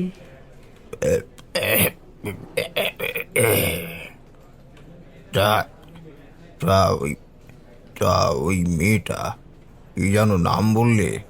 বেলা। ও থানায় ডায়েরি করেনি কেন? খুব ভীতু স্যার, ও মনে করে ও পুলিশের কাছে গেলে দুষ্কৃতীরা ওর মা বোনেদের ক্ষতি করে দেবে। বড়বাবু টেবিলের উপর রাখা পেপার ওয়েটটা ঘোরাতে ঘোরাতে বললেন, এমন ভাবা অস্বাভাবিক নয়। বাজারে আমাদের পুলিশের তো খুব একটা সুনাম নেই, কিন্তু তোমার বাবা মা সবটা জানার পরেও এমন একটা মেয়েকে কাজে রাখলো। পাড়ায় আমি আর সুধামাসি ছাড়া কেউ কিচ্ছু জানে না স্যার। সবাই জানে ও সুধামাসির ভাইজি। বেলা আমাকে বিশ্বাস করে সবটা বলেছিল। আহেলির সঙ্গে এমন ঘটনা না ঘটলে আমি এসব কথা কাউকে বলতাম না। তা এই ছবি আঁকার আইডিয়াটা কার মাথা থেকে বেরোলো? আসলে বেলার মুখে প্রথম যখন সবটা শুনেছিলাম, তখন আমি ওকে বলেছিলাম ওই ছেলেটার ছবি দেখাতে। নেহাতি ওই কৌতূহল আর কি। কিন্তু ও বলেছিল ওকে বিক্রি করার সময় ফোনটা কেড়ে নেওয়া হয়। সব ছবি তো ফোনেই ছিল। তখন আমার মাথায় বুদ্ধিটা আসে। বেলা খুব ভালো ছবি আঁকে তো, তাই আমার রিকোয়েস্টে পেন্সিল দিয়ে ছেলেটার মুখ এঁকেছিল। তার সঙ্গে সুজয়ের মুখের মিল খুঁজে পেয়েই আমার সন্দেহটা হয়। আহেলির বাবা পঙ্কজ বাবু ধৈর্য হারিয়ে ফোঁস করে উঠলেন, তুই চুপ কর। সব জেনে শুনে কোন আক্কেল আমার মেয়েকে ওই জানোয়ারটার সঙ্গে পাঠালি? কাকু, আপনার মেয়ে কতটা জেদি আপনি জানেন না। কারোর কথা শুনেও। তাছাড়া আমি তো তখন শিওর ছিলাম না, একটা সন্দেহ হয়েছিল জাস্ট। সবাই চুপ। হুঙ্কার দিয়ে উঠলেন বড়বাবু। দুজন কনস্টেবলকে বললেন, ব্যাপারটা ঠিক লাগছে না। ওই যে লাস্ট লোকেশন, একবার চলো তো ওই জায়গাটা সার্চ করে আসি। অতসীকেও নিয়ে নাও, টিমে একজন মহিলা পুলিশ থাক। ও 1 মিনিট, আপনাদের কাছে ওর কোনো ছবি আছে? ঋতু সকালে তোলা ছবিগুলো দেখালো। স্যার, আজ এই শাড়িটা পরেই বাড়ি থেকে বেরিয়েছিল। কানে ওর ঝুমকো দুলও ছিল। ছেলেটার বাইকে ওঠার সময় এক পিস দুল খুলে মাটিতে পড়ে যায়। আমি কুড়িয়ে নিয়েছিলাম। এই যে। ব্যাগ থেকে বার করে আমাকে দেখালো ঋতু। বড়বাবু আমাকে এক ঝলক দেখে ঋতুকে বললেন, চলো যাওয়া যাক। ওদের সঙ্গে আমিও পুলিশের ভ্যানে উঠে বসলাম।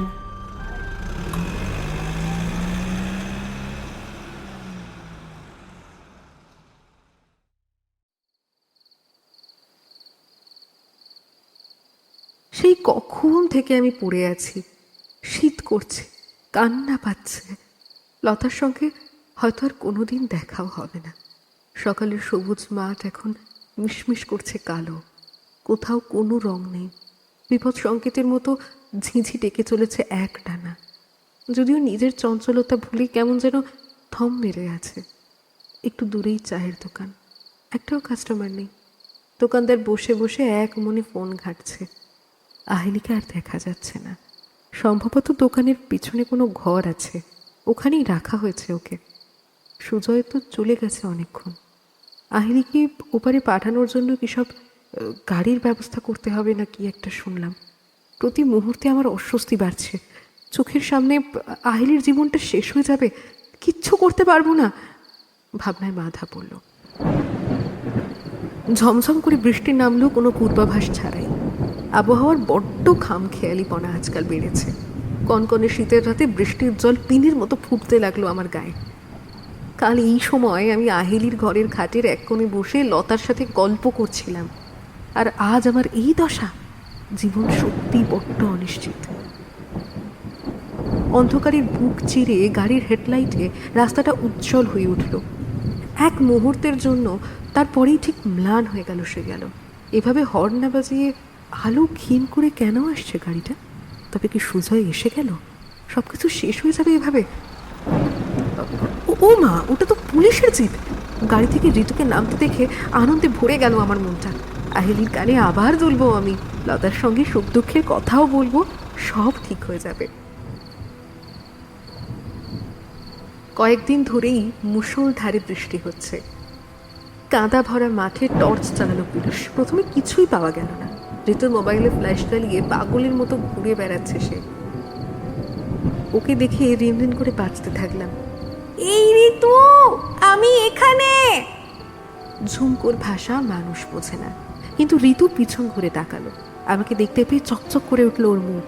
পরম যত্নে আমাকে কুড়িয়ে নিয়ে একজন পুলিশের কাছে গেল। স্যার দেখুন, আরেক পিস দুল, আহিলি এখানেই ছিল। স্বচ্ছ পাউচ ব্যাগটায় আমাকে রেখে দিল ঋতু। লতা আমাকে দেখেই জড়িয়ে ধরল। আর আর কোনো দিন তোর সঙ্গে ঝগড়া করব না, প্রমিস। শুধু এভাবে হারিয়ে যাস না। একটা সময় মনে হচ্ছিল আর কোনো দিন দেখা হবে, কিন্তু তোরা এখানে এলে কি করে? এই লতা, আমাকে বল। লতা আমার সবটা খুলে বলল। দুজন পুলিশ চায়ের দোকানের দিকে এগিয়ে যাচ্ছে। ঋতু আর আহিরির বাবা মাও ওদের সঙ্গে চলল। আমরা কান খাড়া করলাম। দোকানের সামনে টিমটিম করে একটা বাল্ব জ্বলছে। আবছা ভুতুরে পরিবেশ। পুলিশ দেখে দোকানদার ঢোক গিলল। চা খাবেন স্যার? ওরা কিছু বলার আগে ঋতু দৌড়ে গেল। চা খেতে আসিনি আমরা এখানে। আহিলি কোথায় আছে তাড়াতাড়ি বলো, নইলে কিন্তু ভালো হবে না। বড়বাবু একটু বিরক্ত হয়ে ঋতুর দিকে তাকালেন, তারপর আহিলির মাকে বললেন, এই মেয়েটাকে নিয়ে আপনি গাড়িতে বসুন। এখানে এখন যা যা হবে তাও দেখা ঠিক নয়। ঋতুর কোনো আপত্তি কেউ শুনল না। ওদের গাড়িতে বসিয়ে দরজা বাইরে থেকে লক করে দিল ড্রাইভার। আমি আর লতা রেন করে বললাম, আমরা তোদের পাশে আছি রে, চিন্তা করিস না। আহিলির মা ডুকরে কেটে উঠলেন হঠাৎ। ঋতুর হাতটা ধরে বললেন, তোর ঋণ এ জন্মে শোধ হবে না রে। আমার মেয়েটা যদি এ যাত্রায় বেঁচে যায়, তোর জন্যই বাঁচবে। ঋতু ওনাকে সান্ত্বনা দিতে লাগলো। আমি আর লতা এক বুক উৎকণ্ঠা নিয়ে আহিলির পথ চেয়ে বসে রইলাম। সময় আর কাটছে না। এক এক মুহূর্ত যেন এক এক ঘন্টা। বেশিক্ষণ অপেক্ষা করতে যদিও হয়নি, একটু পরেই গোটা দলটাকে এদিকে আসতে দেখা গেল। আহিলি এখনো অচৈতন্য। তাকে পাঁজাগোলা করে নিয়ে আসছে এক মহিলা পুলিশ। চায়ের দোকানদারের হাতে হাত করা। আপনাদের লোকাল হসপিটালে নামিয়ে দিয়ে আমি এটাকে নিয়ে গিয়ে লক আপে পড়ব। মফস্বল থেকে কত মেয়ে শহরে বা প্রতিবেশী দেশে পাচার হয়ে যায় প্রতি বছর। এরা তেমনই একটা র্যাকেট। ইনোসেন্ট মেয়েদের জীবন নষ্ট করে এরা। স্যার, আপনাকে যে কিভাবে ধন্যবাদ দেব। বড়বাবু ঋতুর দিকে তাকিয়ে বললেন, ধন্যবাদ আমাদের না, এই মেয়েটার প্রাপ্য। লোকেশন শেয়ার করে খুব বুদ্ধিমতির কাজ করেছিল। আহেলির মা মেয়ের মাথাটা কোলে নিয়ে পাথরের মূর্তির মতো বসে আছেন। দৃশ্যটা দেখে ঋতুর বুকের ভেতরটা দুমড়ে মুচড়ে যাচ্ছে। ও ছলো ছলো চোখে বড়বাবুকে জিজ্ঞেস করলো, সুজয় ধরা পড়বে তো? অপরাধীদের শাস্তি হবে তো স্যার? দোকানদারকে জেরা করে দেখি কোনো ইনফরমেশন পাওয়া যায় কি না। কান টানলে মাথা ঠিকই আসবে, কিন্তু তুমি এসব নিয়ে ভেবো না। এটুকু একটা মেয়ের এইসব অন্ধকার জগতের কথা না ভাবাই ভালো। মেয়েদের কথা মেয়েদের আরো বেশি ভাবতে হবে স্যার। পুলিশ, আর্মি, গোয়েন্দা বাহিনীতে আরো বেশি করে যোগ দিতে হবে মেয়েদের। সিস্টেম বদলাতে গেলে আগে সিস্টেমের অংশ হওয়াটা খুব জরুরি।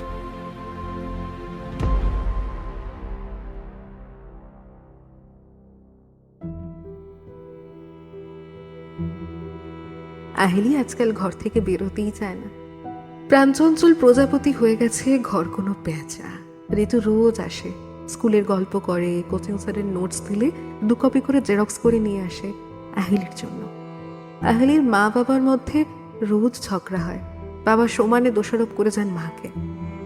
তুমি মেয়েটাকে শাসনে রাখতে পারোনি বলেই এই দিনটা দেখতে হলো আমাকে। আহেলির মা আড়ালে চোখের জল মুছেন। আহেলি লজ্জায় ভয়ে কেন্নর মতো গুটিয়ে থাকে সারাক্ষণ। ঘুমের মধ্যে ছটফট করে, ভুল বকে। রাতের পর রাত ঘুমোতেও পারে না ঠিক মতো। নিয়মিত কাউন্সেলিং হয়, কড়া কড়া নার্ভের ওষুধের ঘরে মেয়েটা ঝিমিয়ে পড়ে থাকে সারাদিন। পাড়ায় কেউ কিছু জানে না।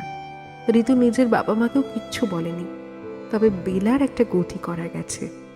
বড়বাবুর সুপারিশে সরকারি হোমে ওর জায়গা হয়েছে। পড়াশোনা, আঁকাও শুরু করেছে আবার। সুধামাসি সবাইকে বলেছে বেলার বিয়ে ঠিক হয়েছে, তাই নিজের গ্রামের বাড়িতে ফিরে গেছে। দোকানদার জেলে পড়ছে, সুজয়ের খোঁজ পাওয়া যায়নি এখনো। আহেলির মা মাঝে মধ্যে ঋতুকে জিজ্ঞেস করেন, কি হবে রে ওর? আর কি কোনো দিন স্বাভাবিক হবে মেয়েটা? হ্যাঁ, কি হবে? ঋতু প্রতিবারেই একই উত্তর দেয়, একটু সময় দাও, সব ঠিক হয়ে যাবে।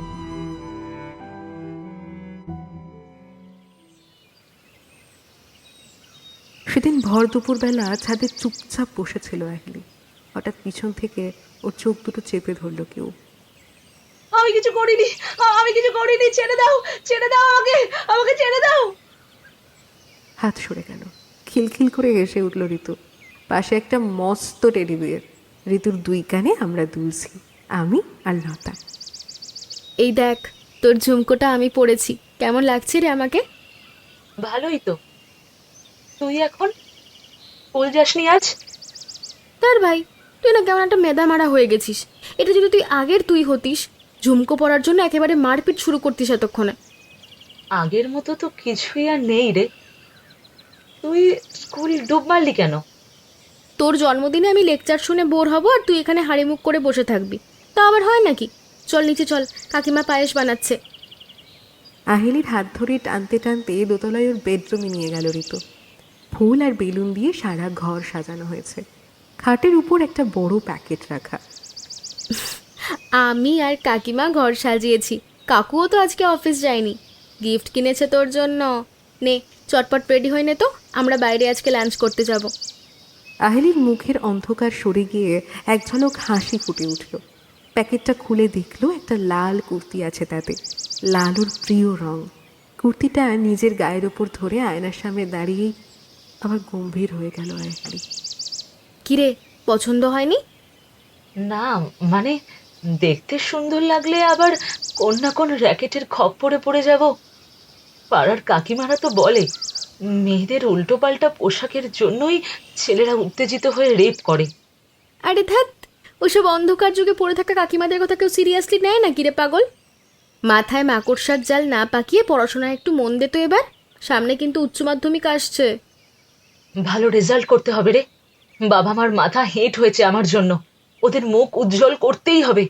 কিন্তু আমার সারাক্ষণ ভয় লাগে। রাস্তায় বেরোলেই বারবার পিছন ঘুরে তাকাই।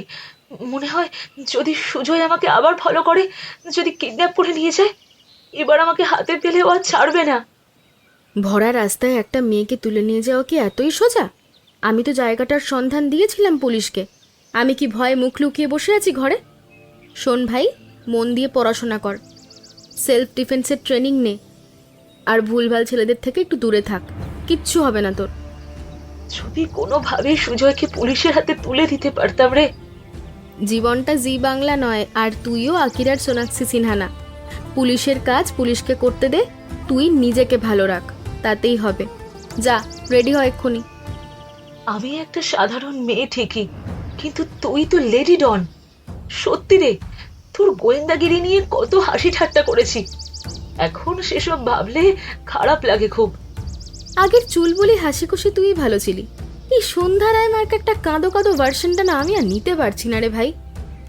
না রে, এখন আমি বুঝি তোর মধ্যে সম্ভাবনা আছে, তোকে স্বপ্ন পূরণ করতে হবে, গোয়েন্দা বাহিনীতে নাম লেখাতে হবে বা পুলিশ ফোর্সে। তোর মতো সাহসী বুদ্ধিমতী মেয়েদের এসব প্রফেশনে আসা দরকার। তেমন হলে আমি রাজি করাবো কাকু কাকিমাকে। আমার লড়াইটা আমি একাই লড়ে নিতে পারবো, তবে আরও ঘষামাজা করতে হবে নিজেকে। সেদিন চায়ের দোকানদারকে দেখে আবেগের ওপর নিয়ন্ত্রণ হারিয়ে একটা বাচ্চা আমি করে ফেলেছিলাম। আমাকে আরও পরিণত হতে হবে, কিন্তু সেসব দেখা যাবে। তুই নিজেকে আগে সামলাতো, নিজের লড়াইটা নিজে লড়তে শেখ, তাহলেই হবে। আমি কি পারবো? পারবি, তোকে আর কেউ ঠকাতে পারবে না, কেউ ভাঙতে পারবে না। তুই আগের চেয়ে এখন অনেক শক্তিশালী, বুঝেছিস? লাল কুর্তিটা পরে আয়নায় নিজেকে দেখল সে, সুন্দর করে কাজল পরল। ঋতুকে বলল, এই আমার ঝুমকো দে। ঋতু হাসতে হাসতে আমাদের কান থেকে খুলে আহিরির কানে পরিয়ে দিল। আমি জানলার পাশে গিয়ে দাঁড়াচ্ছি, ভালো ফটো তুলে দে কয়েকটা। শুরু হলো ফটো সেশন। এমন সময় পাশের ঘরে ল্যান্ড ফোনটা বেজে উঠল। ছবি তো হলো কয়েকটা, রিল বানাবি? আমি ভিডিও করে দেবো। না রে, ওসব করার কি আর মুখ আছে আমার? মা বাবা আর আস্ত রাখবে না। বটেই তো, রিল বানানো মস্ত ক্রাইম। শোন ভাই, অনেক দিন হলো, এবার একটু স্বাভাবিক হতো। আমার বন্ধুটাকে আমি কোনোভাবেই হারাতে চাই না। গান চালাচ্ছি, চল। পরদেশিয়া গানে আহিলি অঙ্গভঙ্গি শুরু করতেই দরজায় ওর বাবার ছায়া পড়ল। আহিলি নাচ থামিয়ে অপরাধীর মতো মাথা নিচু করে দাঁড়িয়ে পড়ল বাবাকে দেখে। বাবা বকলেন না, বরং শান্ত গলায় বললেন, আর ভয় নেই মা, থানা থেকে ফোন এসেছিল, সুজয় ধরা পড়েছে। আমি ঘরের জানলাটা দিয়ে বাইরে তাকালাম। মেঘ কেটে রোদ উঠেছে, মৃদু হাওয়ায় দুলছে ঘাস ফুল, কৃষ্ণচূড়া নুইয়ে পড়েছে ফুলের ধারে। আমি ফিসফিস করে লতাকে বুঝলাম, বুঝলি, বসন্ত এসেছে। পুনশ্চ এই গল্পে যে জায়গাগুলোর নাম উল্লেখ করা হয়েছে তা অধিকাংশই কাল্পনিক। বাস্তবের মানচিত্রে এদের খুঁজে পাওয়া কার্যত অসম্ভব। গল্পের স্থান, কাল, পাত্র এবং ঘটনাবলীর সঙ্গে বাস্তবের কোনো ঘটনার কোনো রকম কোনো মিল থেকে থাকলে তা সম্পূর্ণভাবে অনিচ্ছাকৃত এবং কাকতালীয়। আমরা আশা রাখব সম্পূর্ণভাবে গল্প শোনার আনন্দেই আমাদের শ্রোতা বন্ধুরা আমাদের এই গল্পটিকে এতদূর অবধি শুনবেন। তাহলে দেখা হচ্ছে খুব তাড়াতাড়ি, থোড়ি শোনা হচ্ছে খুব তাড়াতাড়ি আরও এক নতুন গল্প নিয়ে। আজকের জন্য বিদায়, শুভরাত্রি, ধন্যবাদ, নমস্কার।